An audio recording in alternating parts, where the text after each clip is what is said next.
Hello ho mga Beshops at kabayan, ari na naman ho si Inday papunta ng city at naka-day off ng 4 na oras, charot.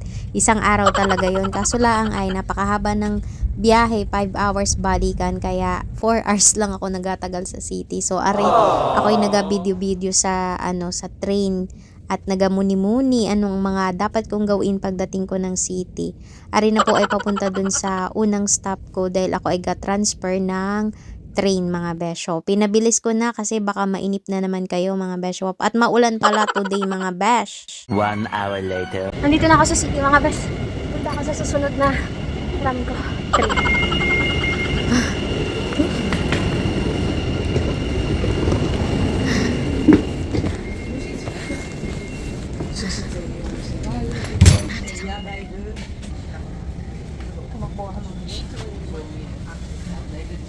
Ayun, at ang ganda ng aking posisyon. Gustuhin ko man matulog pero hindi ako makatulog dahil sa ganda ng tanawin sa labas. 2 hours later. Nandito na ako sa city mga bes. Mababa na ako, ilang minuto na lang.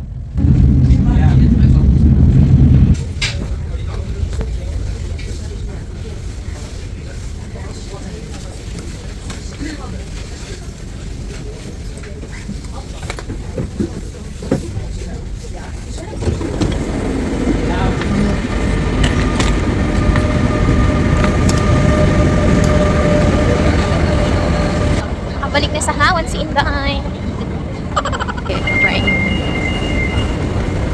Ayun na nga mga besh, nasa city na ang inyong Inday. Ako'y pupunta sa pagbili ng Filipino foods. Bili akong daing na bangus. Hotdog at tosino. Pupunta tayo dun sa Filipino store. So mga besh, sa bago pa lang sa aking Facebook page at YouTube. Dito ho ako dati nakatira bago ako lumipat sa probinsya. Ito ang aking The Hague. So kabisado ko lahat dito. Ang lakas ng hangin mga bes. Pilihan ng Filipino goods. Shoutout kay Ate Vivian. Pupunta ako sa iyong store. Bibili na ako para mamaya hindi na ako balik-balik. Kasi amo ko, kita ko yung amo kong doktor na lalaki. Nakita niya ako may maleta. Tinanong niya akong babalik na daw ba ako dito. Sabi ko hindi. Sinabi ko na yung totoo. So ayun. Ang hirap i-let go mga besh. Alam mo yung parang sa lahat ng naging amo ko, yun yung pinaka-close ko. Kasi lahat nasasabi ko sa kanya, pati love life ko. Alam niya mga besh. Kaso malayo yung trabaho niya, kaya nagmamadali siya. Sabi ko, alam ko kasi ginababay na. Nakita ko agad siya kasi syempre kilala ko naman. Ayun ang tram dito sa aming city. Ayan, papunta yan dun sa bahay ng aking Beshops. Dito tayo. Ayan. Malapit na ako mga Beshops. I only have like 4 hours para tapusin ang mga bagay na kailangan kong gawin dito sa city. Maulan din pala din eh. Kala ko dun lang sa probinsya. Yan ang lamig. My goodness. Ayan, dito kami lagi gumigimik ni Beshops pag summer. Ayan, makakita nyo yung flag ng Pilipinas. Dun ko bibili. Alak pa more. Kita nyo ba yung watawat ng Pilipinas na Wagayway? Yan, dyan kita mabili. Kakamiss din ang city ay. Tsaka marami ako nakikita ng Pinoy din doon sa lugar kay wala. Malapit lang po ito sa may Central Station. Yan. Dito tayo bibilaw. Ayan, Toko Pilipinas. Nakabili na ako ng daing na bangus, toyo, hopya, muncher at saka dingdong. So, grabe mahal. At namin sa gabi. Ayan. Pupunta ako ng sentro, bibili ng lunch, tapos uuwi sa bahay. Kukuhain ko yung susi para dun sa isang bahay ng amo ko. Ayan po ang gimikan. Ito yung paborito naming bar. Sarap. Diba? So, kailangan ko mag-voice over dito kasi may maingay na sounds dun sa inagawang building. So, ito na po ang pinaka-centrum ng aming city or yung dati kong naterhan na Den Haag kung tawagin mga Beshiwap. So, ariho ang mga shopping center din hindi katulad sa Pilipinas na isang mall. Pero may mall din medyo malayo, malapit dun sa may bahay ko. Pero di ako pumunta dun at ako'y madaan din niya yung sa Primark at may abilhin min laang at minsan laang makalabas ng hawan at makapag-day off ng 4 na oras. Di sinamantala ko ng mga Beshiwaps. Ayan ang Tiki Max mga Beshop. Kung gusto niyo bumili branded pero mura, punta kayo dyan. Punta ko nung... Galing ako sa Primark, may binili ako. Dito maraming sale dito na super branded. Das mo lang. Ay, Versace. Wow. Dun sa isang Asian store kasi bibili ako ng frozen na hipon. Gusto ni Opa ng gambas. Or sweet and sour. Sweet and spicy na hipon. Diyan sa baba.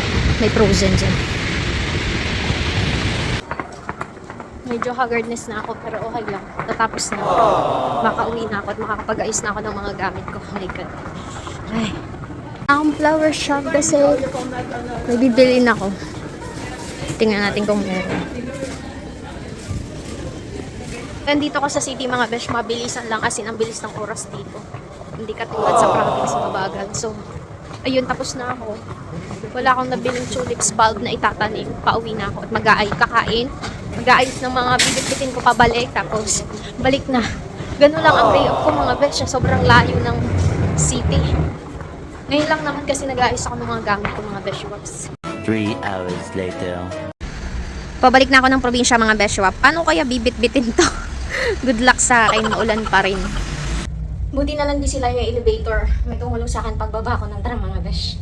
Ay, life. Isang train pa mga besh wops. 20 minutes pa yung aantayin ko para sa next train ko. Later. Dito na ako sa probinsya mga besh. Magasain na. And then, since bumili ako ng ulam, kaya chicken, magsasain na lang ako. Grabe. Mahal ang taxi ko, 30 euro. Pero, since mabait ang amo ko, binayaran niya. My God. Nag-aabang sa may pinto, akala di na ako babalik. The next day. Hello mga beshi waps at kabayan. Ngayon ay Friday na. Alas 11:30 na ng umaga. At ako ay ready na for lunch. So mag-init tayo ng mantika kasi ito yung nabili kong daing na bangus sa tindahan ni Ate Vivian sa Toco, Pilipinas sa city sa The Hague or Den Haag. Ipiprito natin, papatikim ko sa aking alaga at mainit for today, mga besh. Ang ganda, oh. Daffodils pala ang tawag dyan. Inalagaan ko. May nagbigay kay Opa, tapos inalagaan ko siya. Yan, oh. Galuto na akong tanghalian, mga besh. May kanin pa naman kami. Tira kahapon. O, marami pa. Iinitin ko na lang. Pag magpiprito kayo ng daing na bangus, siguraduhin niyo na mainit yung mantika bago ilagay para hindi dumidikit sa kawali yung bangus at hindi madudurog. At lagyan natin ng taklob para hindi tayo matalsikan. Kasi lagi ako natatalsikan mga besh. So, 7 lang yan. Para dahan-dahan na yung pagkaluto, hindi mabigla. Ay! Nabaliktad ko na mga besh. Pero gusto ko pa is crispy. So, mamaya, i-crispy ko yan. Ayan. So, binaliktad ko na ulit kasi gusto ko talaga crispy. Gagawa ko ng sausawan.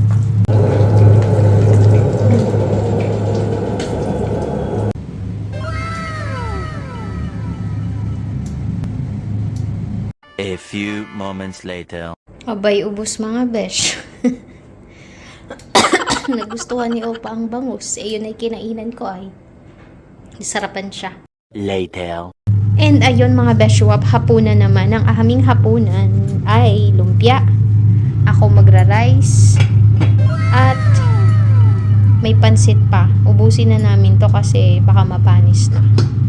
So mga beshwap, tara ho at kita'y makain na naman. The next day.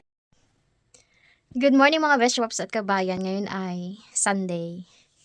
Oh, Sunday mga beshwaps. Sunday ba ngayon? Hindi na alam yung ano eh. Ay, Saturday pala. Nagmamadali. So, Saturday. At ngayon ay 7:48. Tapos nang maligo si Opa, tinulungan ko siya nasa baba na. Pin-repair ko na lahat ng kailangan niya. So, pagkatapos, pwede na ako umakyat. Pwede na ako hanggang 9 or 10 dito. Wala na kasi akong gagawin sa baba. Ganun. Pero, hindi naman madali kasi yung trabaho ko actually. Kailangan ko siya bantayan. Bawa, gigising siya ng 6 a.m. Kailangan gising na ako noon. Tapos matutulog siya mga 10 or 11, ganun. So, hangga't di siya tulog, hindi ako pwedeng matulog. Kaya kahit antok na antok ako, hindi ako pwedeng matulog sa gabi. Sa araw naman, pagkatapos namin ng lunch ng alas 12, ano siya, matutulog ng 1 to 2 hours. So, pwede ako matulog nun. Ganun, sa tanghali. Pero minsan, pinre-prepare ko na yung mga panghapunan namin. Like for yung medyo matagal luto, like chicken, ganun. Pero usually, nakakatulog ako. Pero yun sa gabi, yun yung mahirap. Kaya bumabawi ako sa tanghali, mga beshiwap. So, nga po pala, nagustuhan niya yung daing na bangus. Said na said. Nagkamay ako habang kumakain. Tapos okay lang naman sa kanya na nakakamay ako kasi matagal nga siyang tumira sa Indonesia. So, sanay siya makakita ng taong kumakain na nakakamay. Sanay siya sa mga Indonesian, ganun. So, ayun. So, wala na akong gagawin. Hindi na rin naman ako makakatulog. Tatawag na lang ako kay nanay since busy ang aking bebe. Ay! Bebe! Minsan lang to, pagbigyan nyo na. Minsan lang ang ari dumating. Diyos ko, Lord. Ang tagal kong inantay. Charot. So, matawag mo na kay nanay, mga besh. A few moments later. Yung pagising mo sa umaga ganiri, oh. Wow. Eri po ay tapat ng aking kwarto. Ay na, lalaglag na yung mga petals ng bulaklak. Ganda, no? So, ayun na nga mga beshiwap. Nakalabas na naman ng hawan si Inday. Sabado pala ngayon, kala ko linggo na. Ba't ba ako nagamadali sa araw at panahon? Nag-grocery na naman ako mga besh. Ang ganda ng weather today. Napakaingay ng aking step. Buhatin ko muna. Ang ganda, no? Parang picture lang. Parang sa computer. Ang ganda po sanang magmuni-muni, kaso napakaingay naman ng aking step. Nagagandahan ako dun sa langit, tapos yung sa paligid talagang napakatahimik at maganda. Later. Vlog is life mga besh. Natumba na naman ako. Buti na lang yung tumba nung paharap kasi ang bigat to. Dalawang bag. Paharap siya. Bala ka, binitawan ko. Di bali mabasag ang itlog. Wag lang ako masubsobat yung likod ko. Hindi ko ba naman gamit yung supporter ko mga besh. Ay, Diyos ko Lord. Buhay. Ang ganda talaga weather today. Kaso di naman na nalakad sa labas yung alaga ko. Ayaw maglakad. Kasi malamig. Pero sabi ko pala, sa summer, maglalakad kami sa labas. Oo daw, lagi kaming ga-barbecue. Looking forward siya sa summer eh. Ako din. Ayan pala yung sinasabi kong Japanese restaurant. Oh. Tapos dito na ako liliko papunta sa amin mga besh. Isa lang yan. Yan. Japs nakalagay. So, ari na ho yung pinamili ko ay kwarta ko. Okay lang. So, grabe, 50 euro. Ito lang yung napamili ko. Pinakamahal dyan is yung kape niyo. Ito. 10 euro isa. Pero siya, buy one, take one. Kaya nakaless kami ng 10 euro. Sinabi ko sa kanya ay tuwang-tuwa. Tapos, ang nakita niyang babayaran ko is 62. So, binibigyan niya ako ng 15 euro. Sabi ko, hindi na. Sabi ko kasi, 15 binigay niya sa akin, 40 cents lang inabono ko. Akala niya kasi nag-abono ko. Sabi ko, hindi. Ayun, sabi niya, you're so very honest and I'm so happy for that. Talaga mga besh, maging honest tayo sa lahat ng bagay. Sabi ko sa kanya, of course, I'm working with you and you're paying me good and then hindi ako magiging honest. Diba? Minsan nga nag-aabono talaga ako. Pero sa akin, okay lang kasi kumakain din naman ako. Although, sagot niya naman lahat. Para, ewan ko. Basta, may pagkamabait pa rin talaga ako. Ayun, so gagawa ako ng lumpia na beef at saka toge, yung gulay. Kasi favorite niyo yun, wala na. Pang-stock naman namin to. Ayun, syempre mga beshiwap, magluluto na tayo. Ito ay pang lumpia natin. Lumpiang gulay. Gusto ni Opa ay chicken ng halo. Gagawa din ako ng lumpiang Shanghai. So, hindi lang toge yung gagawin ko, hindi lumpiang Shanghai. Tapos, ito na yung pang gambas namin mamaya. So, prepare ko muna yung ating ingredients. So, sa next video ko mga besh, makikita nyo paano yung ingredients or paano ko gagawin lumpiang Shanghai at lumpiang toge mga besh. So, wait for my next vlog or video mga besh. So, maraming salamat sa inyong walang sawang support mga besh and happy Saturday!